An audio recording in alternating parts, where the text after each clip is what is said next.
Enoch, the great man of mystery. Who was he? Was he an author? Was he just super old? Or did he just have mystical flight powers given to him by God? There's lots of mystery surrounding this great man of the Bible. And today we're going to look at who was Enoch in the Bible with the Bible answers. Hi, my name is Joe Inslee. I am excited to have you on my channel. And before I go too much farther into this, I just have to go really quick and say the reason this video is even in front of you is because I have put time and money and effort to do so. So please consider pulling up the description of the video, looking at the many ways you could support my channel. The cool one is Patreon, because for literally just like $5 a month, you can make a giant impact and work with me to spread the gospel on the internet. Please consider doing that. But without any further ado, let's jump into who was Enoch in the Bible. Well, Enoch is this guy, and first of all, he was really old.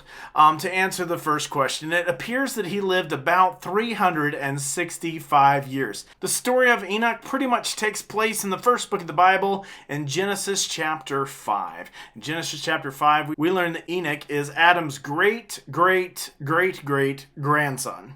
And he's also the father of Methuselah, who was the world's longest living man. Unfortunately, though, he existed before the Guinness Book of World Records, so you won't find him in there. You'll only find him in your Bible. There's a couple cool things about Enoch that you gotta know.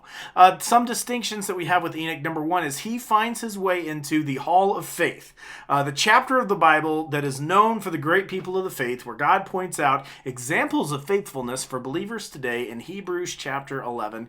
Enoch finds his name in there right along with other greats such as Abraham. Enoch also has one other distinction factor, and that is he is one of only two people in the Bible who never died.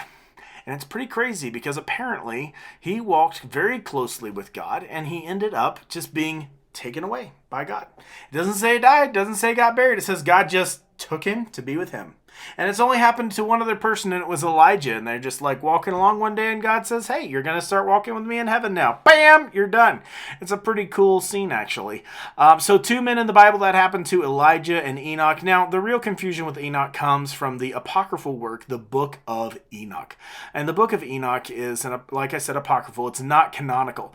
And there's a whole nother talk to be had on what is canon and what is not. But let me just put it to you simply. There are 66 canonical books in the Bible, and those are the ones you should spend your time on. The other ones you should not spend your time on. The Book of Enoch isn't even written by Enoch. And that's part of the reason it didn't make it in canon, because even the author's part is a lie. The Bible is inspired, it is infallible, and it is inerrant, and there's no problems there. And if there's a problem there, the problem is with us, not it. In the Book of Enoch, some people try to get it into the Bible, but it doesn't belong there because it seems the guy that wrote the Book of Enoch was just using a pseudonym anyway, so it wasn't even the Book of Enoch. So there you have it. That's who Enoch was. He was one of two men who got to be taken home to be with God and didn't die. He found himself in the Hall of Fame. He was like a distant relative of Adam, sort of like you and me, but a little closer. And he was the daddy of Methuselah, the guy who lived the longest in the Bible.